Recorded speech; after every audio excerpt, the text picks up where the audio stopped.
Hello everyone, আসসালামু আলাইকুম। আমি নিমি চলে এলাম মদিনা ওয়ালি থেকে একটা সুন্দর বোরকা পরে, যে বোরকাটা যে কোনো দাওয়াতে পরে যাওয়ার জন্য কিন্তু একেবারে পারফেক্ট।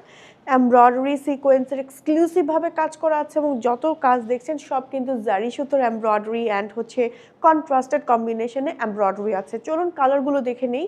সুন্দর সুন্দর কালার আছে। সি গ্রিন কালারটা বেশ সুন্দর। ম্যাটেরিয়াল থাকবে জাফরান, লং থাকবে 50, 52, 54, 56, 58, প্রত্যেকটা ডাবল পার্টের অ্যাটাচড বোরখা যেটা থাকছে এবং সামনে কিন্তু খুব সুন্দর করে একটু ট্যাসেল ওয়ার্ক থাকছে, উপরে কাজ থাকছে, নিচে কাজ থাকছে, স্লিভে কাজ থাকছে, প্রত্যেকটাই জাফরানের মধ্যে পাচ্ছেন। এটা হচ্ছে আমাদের ব্যাক পার্ট, অ্যাডজাস্টিং বেল্ট আছে, ম্যাচিং হিজাব থাকছে এবং হিজাবও কিন্তু একেবারে ফুল কাভারেজ। এটা হচ্ছে আমাদের সুন্দর একটা পেস্তা কালার, ব্যাক পার্ট প্লেন থাকছে, একেবারে অল ওভার খুব সুন্দর করে কাজ করা আছে। হিজাবটা দেখিয়ে দিচ্ছি, একদম বড় সড়ো একটা হিজাব পেয়ে যাচ্ছি। এই তো হিজাবটা। সো অর্ডার করতে ইনবক্স করে ফেলুন name, telephone number and address সহ মদিনা ওয়ালি। তো আল্লাহ হাফিজ।